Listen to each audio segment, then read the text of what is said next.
देखिए, समय के साथ शरीर का कमजोर होना, कुरूप होना और शक्तिहीन होना एक स्वाभाविक प्रक्रिया है। यह ईश्वर का विधान है, व्यक्ति को इसे सहज स्वीकार करना चाहिए।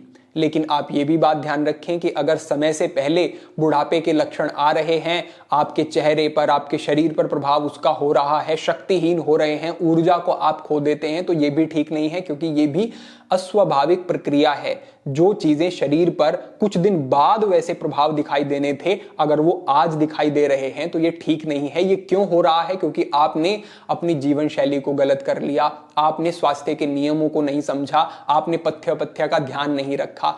ऐसे अनेक चीजें हैं जो कि आप गलत कर रहे होते हैं, आपको पता नहीं होता। उनको भी आज हम समझने वाले हैं। हमारे योगी, हमारे तपस्वी आशीर्वाद देते थे कि दीर्घ आयु भव, और वो केवल ये आशीर्वाद ही नहीं देते थे कि आपकी आयु लंबी हो, आपका स्वास्थ्य अच्छा हो। उन्होंने ऐसे अभ्यास भी बताए हैं जिन अभ्यासों को करने से आप अपने स्वास्थ्य पर विशेष लाभ देख सकते हैं। उन्हीं चीजों को हम समझने वाले हैं। लेकिन योग अभ्यास की तरफ बढ़ने से पहले हम आपको कुछ अन्य सुझाव भी देना चाहेंगे, जिनकी तरफ अगर आप ध्यान देते हैं तो आपको जल्दी प्रभाव देखने को मिलेंगे और बड़े सुंदर प्रभाव देखने को मिलेंगे। इस विषय में आप सबसे पहले ये समझें कि आप जो प्रातःकाल खाली पेट चाय पीते हैं वो बहुत ही हानिकारक है आपके लिए।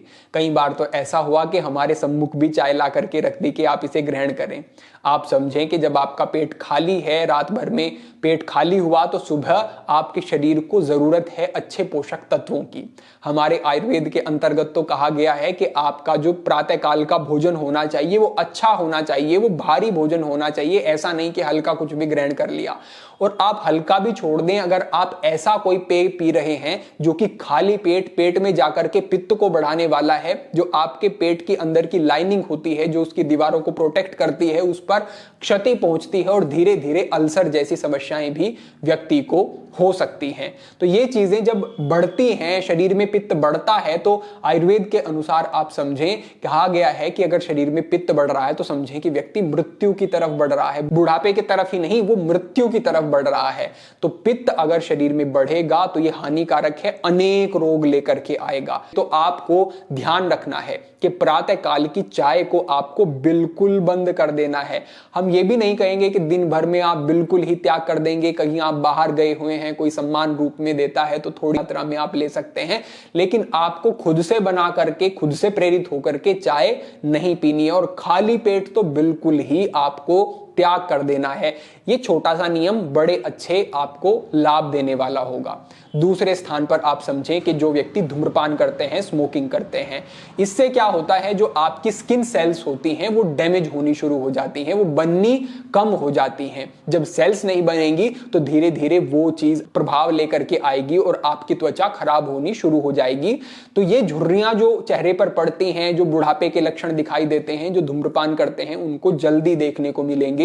तो धूम्रपान बिल्कुल बंद करें। शराब का सेवन करते हैं, पूरी तरह से आप ये बंद कर दें और अपनी डाइट को आप अच्छा बनाएं। जो बाहर की चीजें, जंक फूड, फास्ट फूड आप खाते हैं, इससे शारीरिक ऊर्जा का क्षय होता है, क्योंकि शरीर को ज्यादा बल लगाना पड़ता है इन चीजों को हजम करने के लिए। और वो जो ऊर्जा है जो शरीर की रिपेयरिंग के लिए प्रयोग होनी थी, वो भोजन पचाने में ही लगी रहती है, बिल्कुल ठीक नहीं है। तो घर का सात्विक सादा आहार, सात्विक आहार आप लेते हैं तो इससे भी आपको आपके स्वास्थ्य पर बड़े ही सुंदर लाभ देखने को मिलेंगे। साथ ही साथ आप ध्यान रखें कि आपकी नींद अच्छी होनी चाहिए। नींद अच्छी नहीं है, 2 दिन आप ठीक से नहीं सोते हैं, तीसरे दिन आप देखेंगे कि आपके चेहरे पर उसके स्पष्ट प्रभाव आपको दिखाई दे रहे हैं। तो नींद को बेहतर करें।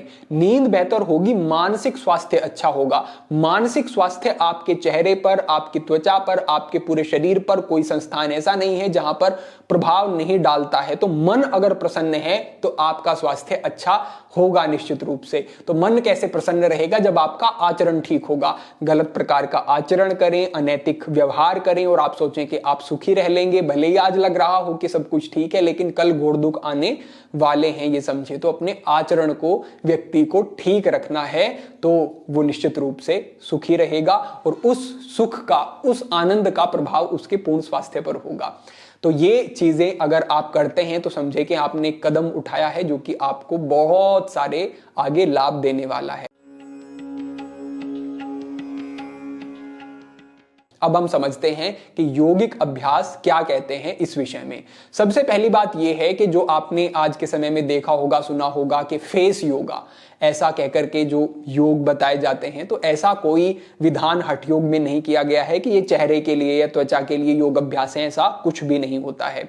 हाँ, जो बताया जाता है कि आप अपने चेहरे पर मालिश करें, आप अलग अलग प्रकार से स्ट्रेच करें, तो उसका प्रभाव निश्चित रूप से होता है, लेकिन वो योग की कोई अलग से पद्धति नहीं है। आप समझें कि जो अभ्यंग है, यानी कि आप केवल अपने हाथों को इस प्रकार से अगर रब करते हैं, घर्षण करते हैं और उसके बाद अपने चेहरे पर उनको इस प्रकार से लेकर के आते हैं, तो इससे भी एक ऊर्जा का प्रभाव भी होता है और ब्लड का सर्कुलेशन बढ़ता है आपके चेहरे पे। तो ये जो पहला तरीका है अभ्यंग का, वो ये हो जाता है कि आप अपने हाथों को इस प्रकार से रब करें। आपने योग अभ्यास किया, आपने ध्यान का अभ्यास किया, तो 4-5 बार आप ऐसा करें और थोड़ा सा दबाव देते हुए इस प्रकार से आप अपने पूरे चेहरे पर अपने हाथों का घर्षण करते हुए लेकर के आएं। ये आपका ड्राई वाली जो एक ये मसाज होगी, ये भी आपको ब्लड सर्कुलेशन को बढ़ाती है, अच्छे लाभ होते हैं इससे। साथ ही साथ आप समझें कि आप तेल का प्रयोग कर सकते हैं और उससे एक प्रकार से मालिश कर सकते हैं। ये आपको नहाने से पहले करना होता है।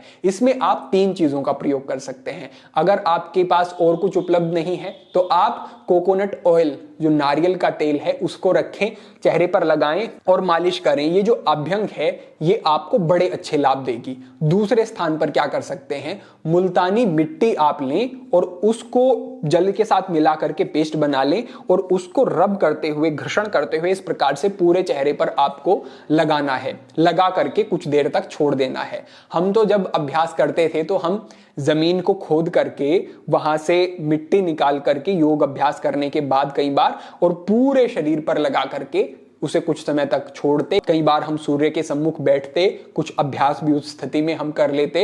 तो ये बड़े अच्छे लाभ देता है, शरीर को डिटॉक्स करता है। पूरे शरीर पर भी मिट्टी का प्रयोग कर सकते हैं। विभिन्न प्रकार के जो त्वचा के रोग हो जाते हैं, असाध्य रोग हो जाते हैं, जो रिंगवॉर्म की समस्या हो जाती है, जो और सोराइसिस जैसी समस्याएं हो जाती हैं, उनमें भी ये बड़े अच्छे लाभ देने वाला होता है। अगर इतना नहीं कर पाते हैं तो मुल्तानी मिट्टी का प्रयोग आप अपने चेहरे पर तो कर ही सकते हैं। तीसरे स्थान पर आप याद रखें कि आपको मलाई का प्रयोग करना है। मलाई और हल्दी दोनों को मिला करके आपको वही घर्षण जरूर करना है। ऐसा नहीं कि लगा के छोड़ दिया, आपको ठीक प्रकार से घर्षण करना है।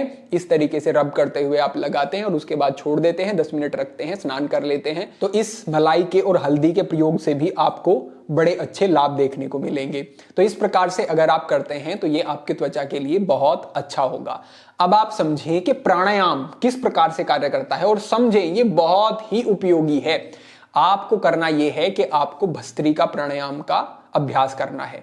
ये सीधा सा आप तरीका समझ लें कि जब आप अपने शरीर में प्राण वायु का स्तर बढ़ाते हैं, ऑक्सीजन बढ़ाते हैं, उससे होता यह है कि ऑक्सीजन आपकी सेल्स तक ज्यादा मात्रा में पहुंचती है और जब ये अधिक मात्रा में पहुंचेगी तो सेल्स ज्यादा बनने शुरू होते हैं, हेल्दी होने शुरू होते हैं, अच्छे लाभ होते हैं। भस्त्रिका प्राणायाम में आप अपनी श्वसन को साध लेते हैं, सांस को गहरा करते हैं, सांस को लंबा करते हैं, सांस को तेज करते हैं, तो उससे प्राणवायु अधिक मात्रा में शरीर में पहुंच जाती है।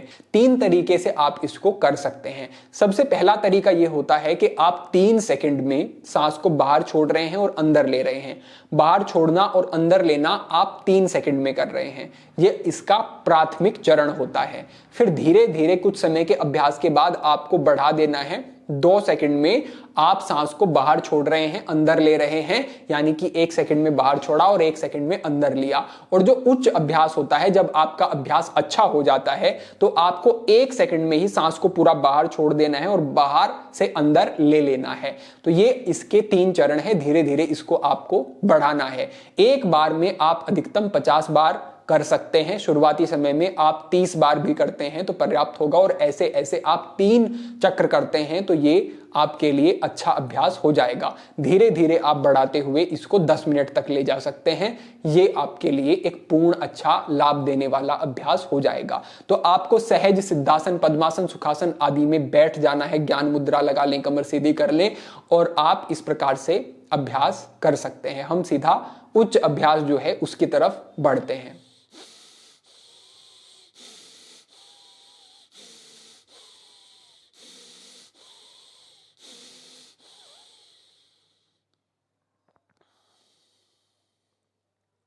तो इस प्रकार से आपको ये भस्त्रिका प्राणायाम का अभ्यास करना है। अगर आपको शुरुआत में थोड़ा सा चक्कर अनुभव होते हैं, थोड़ा सा असहज अनुभव होता है, तो उसे सामान्य समझें। जब ऐसा अनुभव हो तब आप रुक जाएं।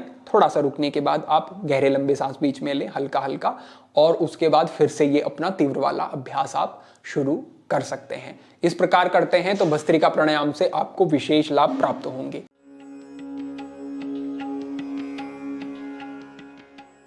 तो अब आगामी अभ्यास को आप समझें। पहले अभ्यास के लिए आपको इस प्रकार से वज्रासन से अपने हाथों को आगे रखना है। यहाँ रखने के बाद अपने हाथों की इस प्रकार की स्थिति आप बना लें और यहीं से आप अपने घुटनों को सीधा करें। ये अभ्यास सरल भी है और इस अभ्यास को आप अधिक समय तक कर भी सकते हैं। तो इस स्थिति में आपको कुछ समय तक रुकना है। जैसे ही आप यहाँ आते हैं और यहाँ रुकते हैं तो लगभग 5-10 सेकंड के अभ्यास के अंदर ही आपको लगने लगेगा कि किस प्रकार से ब्लड का जो सर्कुलेशन है आपके सर की तरफ वो बढ़ना शुरू हो गया है, आपके फेस की तरफ आना शुरू हो गया है। आप इस अभ्यास में आराम से रुक सकते हैं, कोई असुविधा नहीं होगी। तो आपको यहाँ पर 3 मिनट तक रुकना है। यहाँ पर आने के बाद आप थोड़ा सा अपने गर्दन को इस प्रकार से पीछे लेकर के आएंगे और यहाँ पर रुकेंगे। आपको अपना सर भूमि पर नहीं रख देना है, आपको थोड़ा सा ऊपर रखना है। सारा जो वजन रहेगा आपके हाथों के ऊपर रहेगा और यहां पर इस स्थिति में आप रुकें। कुछ समय यहां पर रुकने के बाद आपको यहीं से अपने घुटनों को नीचे रख देना है और यहीं से आपको शशांक आसन की स्थिति में आ जाना है।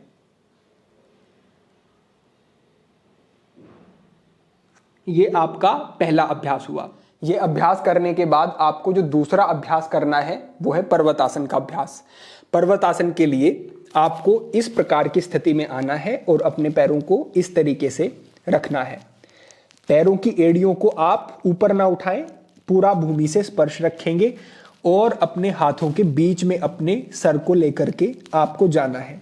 यहां पर आने के बाद आप सहजता से रुकते हैं। यहां पर भी आप 2 मिनट 3 मिनट तक रुक सकते हैं, बड़ा ही उपयोगी होगा। नहीं रुक पाते हैं तो 1 मिनट 1.5 मिनट का अभ्यास भी अच्छे लाभ देगा। जब आप इस स्थिति में अभ्यस्त हो जाते हैं तो उसके बाद जो और आप इसको बेहतर कर सकते हैं वो ये है कि आप ज्यादा अपने सर को नीचे की तरफ लेकर के जाएं और इस प्रकार से मैट के नजदीक लाने का प्रयास करें। यहां पर जब आप आएंगे तो आपको ज्यादा खिंचाव अपनी टांगों के ऊपर अनुभव होगा, ज्यादा आपको एक स्ट्रेच बैक पर होगा और ब्लड का सर्कुलेशन आपके सर की तरफ और अधिक बढ़ेगा। तो आपको इस स्थिति में आना है और रुकना है। इतने अभ्यास करने के बाद आप फिर से सहजता से शशांकासन की स्थिति में आते हैं और रुकते हैं। तो यहां पर आप समझें कि जो नियम बताए गए हैं उनका आप सजगता से पालन करें। भस्त्रिका प्राणायाम आप प्रातः काल करें, ब्रह्म मुहूर्त में आप उठते हैं तो और अच्छा है, और शुद्ध प्राणवायु आपको प्राप्त होगी। आप प्रातः काल उठ करके खुले में बैठ करके 10 मिनट का अभ्यास भस्त्रिका प्राणायाम का करते हैं। शुरुआती समय है तो 3 मिनट 4 मिनट का अभ्यास भी अच्छे लाभ देगा। उसके बाद आप ये 3 जो हमने अभ्यास बताए हैं इनको करते हैं। आप ठंडे जल से फिर स्नान करते हैं और अपना आहार का दिन भर ध्यान रखते हैं। अगर इतना आपने कर लिया तो कुछ ही महीनों में आप अद्भुत बदलाव देखेंगे। शरीर में अगर कोई रोग भी है वो भी ठीक होगा। हमेशा आप स्वस्थ रहेंगे और आपको स्पष्ट प्रभाव अपने शरीर पर उसके दिखाई देंगे। अपेक्षा है आज का ये मार्गदर्शन आपको ठीक से समझ आ गया होगा और आप इन सभी बिंदुओं को ध्यान में रखते हुए इनके अनुसार आचरण भी करेंगे और अभ्यास भी करेंगे। निश्चित रूप से आपको इससे लाभ प्राप्त होंगे। आज के लिए आपके लिए हमारा यही मार्गदर्शन था। भविष्य में आपके प्रश्नों, आपकी जिज्ञासाओं के अनुरूप मार्गदर्शन होता रहेगा। सभी के लिए प्रार्थना, सभी के लिए मंगल कामना। आज के लिए इतना ही। ओम नमः शिवाय।